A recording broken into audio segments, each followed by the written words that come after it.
Oi gente, hoje eu tô aqui pra falar sobre as minhas leituras de janeiro. Esse vídeo vai ser um apanhado bem rápido sobre as minhas leituras, porque esse mês eu gravei vídeos separados para cada livro, vou deixar os links aqui embaixo. O primeiro livro que eu li em janeiro foi Os Resíduos do Dia, do Kazuo Ishiguro. Vou deixar o link aqui embaixo para o vídeo que eu falo melhor sobre ele. Foi realmente um livro que eu me apaixonei por esse livro. Tem um filme também que concorreu a muitos prêmios Oscars, mas acabou não ganhando nenhum, porque no mesmo ano eu estava concorrendo à lista de Schindler, então ele acabou perdendo todas as estatuetas. Mas o filme é muito bom também. Eu particularmente acho melhor assistir primeiro o filme e depois ler o livro, porque o filme ele não tem uma dimensão tão rica e tão ampla quanto o livro. Então, assistindo o filme primeiro, depois quando você lê o livro, você tem um seu horizonte ampliado. Pra mim, que foi ao contrário, eu li o livro primeiro e acabei vendo o filme depois, eu acabei achando o filme um pouco simples demais em comparação com o livro. O Kazuo Ishiguro escreve muito bem. Não é um escrito difícil, é um livro que você lê rápido, porque a forma como ele escreve é muito fluida, é muito gostosa de acompanhar, mas não é uma linguagem simplista, muito pelo contrário, ele é muito elegante, ele traz muita beleza para a construção das frases. O personagem principal desse livro é um mordomo. Esse mordomo ele viveu a era de ouro da aristocracia inglesa, ou seja, final do século XIX, início do século XX. E ele acompanhou também o declínio dessa aristocracia. No final da vida dele, que é a época em que a narrativa que acontece, que já é depois da Segunda Guerra Mundial, essa aristocracia inglesa entrou em franca decadência. Então a gente acompanha através das memórias desse mordomo um pouco de como foi esse movimento. Mas não é um livro político, não é um livro que tem questionamentos sociais, apesar de que sim, tem um pouco, mas é um livro sobre essa pessoa, que é esse mordomo, é um estudo de caso sobre essa personalidade tão interessante dele. É um homem que tem princípios muito rígidos, muito fortes, que tem ideias muito certas de como se deve viver, de como se deve trabalhar, de como se deve agir, mas que se pega no final da vida dele se perguntando, ainda que de forma inconsciente, se ele realmente fez as escolhas certas. A gente sabe que ele tá extremamente infeliz e que talvez ele não tenha feito as escolhas que tornassem ele feliz. Mas conscientemente ele não detecta nada disso. Então você como leitor é que começa a ler nas entrelinhas. Então é um jogo muito legal que o Kazuo Ishiguro faz aqui. De que você, leitor, tem uma percepção mais ampla do personagem do que o próprio personagem. Porque o próprio personagem ele enxerga a vida sob um véu, que é esse véu de princípios muito fortes. É um livro que eu recomendo mesmo, é um livro que eu adorei e se tornou um dos meus livros favoritos. O outro livro que eu li em janeiro foi o Americana, da Chimamanda Ngozi Adichie. Também vou deixar o link aqui embaixo para o vídeo que eu falo melhor sobre ele. Foi o livro que a gente escolheu para a primeira edição do Leia Mulheres daqui de Salvador. A discussão foi maravilhosa, esse é um livro que dá muito pano pra manga. A Chimamanda Ngozi Adichie é uma escritora jovem nigeriana, aqui tá a foto dela, lindíssima. E a personagem principal desse livro, que é a Efemelu, tem muitos pontos em comum com a própria escritora. É a história de uma nigeriana que, por conta das condições econômicas e sociais da Nigéria, ela acaba tendo que ir fazer faculdade nos Estados Unidos. Muitos jovens na Nigéria, por conta das frequentes greves nas faculdades, por conta da falta de perspectiva de conseguir um emprego, acabavam tentando vistos para os Estados Unidos e para a Inglaterra para tentar uma vida melhor. E não foi diferente com a Efemelu e não foi diferente com a própria Chimamanda, que hoje transita entre os Estados Unidos e a Nigéria. Então esse livro ele é semi-autobiográfico, porque tem muita coisa aqui que a gente sabe que provavelmente aconteceu com a própria escritora. Apesar dela dizer que é um livro completamente fictício, a gente sabe que tem um quê de autobiografia aqui. É um livro que discute questões sociais, políticas, econômicas, é um livro que discute raça, é um livro que discute feminismo e é um livro que eu recomendo pra todo mundo, mas especialmente se você é uma mulher negra, pra mim esse livro aqui é uma leitura obrigatória. Mesmo. Muito bom esse livro.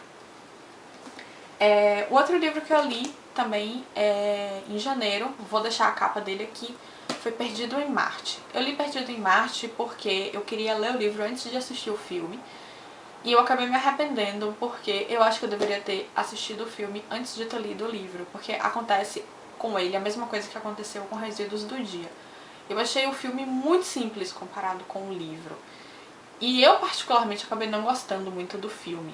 Eu achei o filme aquele clássico, o americano tem que salvar o mundo e ou uma pessoa, como é o caso de Perdido em Marte. E aí o filme mistura doses de drama, de comédia, de ação. E ele agrada a todos os públicos e eu tenho certeza que daqui a alguns anos ele vai estar na sessão da tarde, com certeza. Enquanto que o livro, eu acabei gostando muito do livro, ele é um livro que ele se assume como uma comédia. E é muito, muito raro você encontrar ficção científica que se assume como um livro de comédia. É pra ser engraçado mesmo. O personagem é pra ser um palhaço. Ele faz piadas quando ele tá nas situações mais absurdas, mais improváveis. Ele tá a ponto de morrer, ele tá fazendo piada. E algumas pessoas questionaram que ele não tem uma dimensão psicológica, que ele é um personagem plano, que ele deveria estar sofrendo com a perspectiva de estar isolado num planeta, à beira da morte. Mas essa não é a proposta do livro, gente. Você vê claramente que a proposta do livro é fazer piada com uma situação de sobrevivência extrema, de ficção científica. E eu achei muito interessante a forma como o livro faz isso. Então, você tá o tempo todo empolgado pra saber como ele vai resolver o próximo problema, como ele vai se livrar da próxima coisa que dá errado. As coisas estão dando errado o tempo inteiro. As piadas são muito engraçadas, então foi um livro que eu dei muita risada. Fiquei bem tensa, assim, o tempo todo. E acabei gostando muito, muito mais do livro do que eu gostei do filme. Eu acho que o filme assim, é um bom entretenimento enlatado americano, mas eu acho que o livro ele tem uma pegada bem interessante na ficção científica que é raro de encontrar, que é se assumir mesmo como comédia, e eu gostei bastante disso. O outro livro que eu li esse mês, vou deixar a capa aqui, foi O Vilarejo, de Rafael Montes. Rafael Montes é um escritor brasileiro jovem e ele escreve no gênero terror, horror, suspense. O livro dele que ficou mais famoso, se eu não me engano, foi Dias Perfeitos. O Vilarejo foi a minha primeira experiência com ele. E foi o livro que a gente leu para o Vórtice Fantástico, daqui de Salvador, que eu participei pela primeira vez agora em janeiro. E eu preciso dizer que eu fiquei bastante decepcionada com esse livro. A ideia eu achei extremamente interessante. É uma vila que foi atingida por uma nevasca e que a população dessa vila tá ficando com muita fome. E aí o livro é dividido em 7 contos e cada conto tem como tema um pecado capital.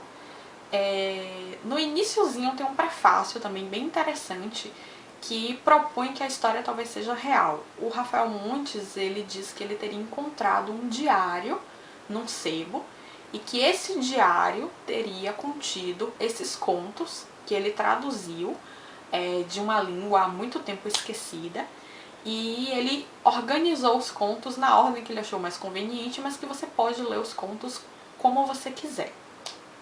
E esse diário seria o diário de uma senhora, e aí você começa a ler os contos e você fica com aquela, poxa, será que ele encontrou realmente esse diário num sebo? Então tem esse componente interessante que acaba criando um clima de mistério. Eu gostei bastante da ideia, bastante mesmo. Mas eu preciso dizer que eu não fiquei nem um pouco impressionada com a execução. Eu achei que a linguagem do Rafael Montes é simples demais. Em momento nenhum eu consegui comprar que aquela era uma vila que estava isolada, que os habitantes estavam passando fome. Era frequente que eu dissesse, tá frio, porque eu esquecia que estava frio. Era frequente que eu esquecesse que essa história estava se passando há pelo menos 100 anos atrás, porque constantemente eu pensava que a história estava se passando nos dias de hoje. Isso tem muito a ver com uma simplicidade muito grande na descrição, que acaba fazendo com que o leitor esqueça exatamente aonde ele está situado. Eu achei as lições de moral, o pecado, vamos dizer assim, a forma como o conto é desenvolvido, eu achei tudo um pouco clichê demais dentro do gênero, eu achei tudo um pouco previsível demais. Isso fez com que eu acabasse perdendo um pouco a empolgação com os contos. Eu acho que a forma como ele organizou também não ajudou muito, porque o primeiro conto acaba te dando pistas de todos os outros contos e o que vai acontecer com todos os outros personagens. Eu, pelo menos, que sou uma leitora muito atenta, eu chegava a um determinado momento do conto que eu pensava, ah, pronto, vai acontecer isso e isso, porque fulano tem essa e essa característica. Então pra mim foi um pouco broxante, vamos dizer assim, né? Não foi um livro que me impressionou, nem pela técnica de escrita, nem pela narrativa, nem pela história. Então eu não sei se eu vou voltar a ler outras coisas do Rafael Montes, sinceramente. Se vocês leram, gostaram, se vocês leram outras coisas dele, comentem aqui embaixo o que vocês acharam. O outro livro que eu li esse mês de janeiro foi Androides Sonham com Ovelhas Elétricas, do Philip K. Dick. Eu gravei um livro só pra esse vídeo. Eu gravei um vídeo só pra esse livro, vou deixar o link aqui embaixo. Eu amei esse livro. Vocês sabem que eu gosto de ficção científica.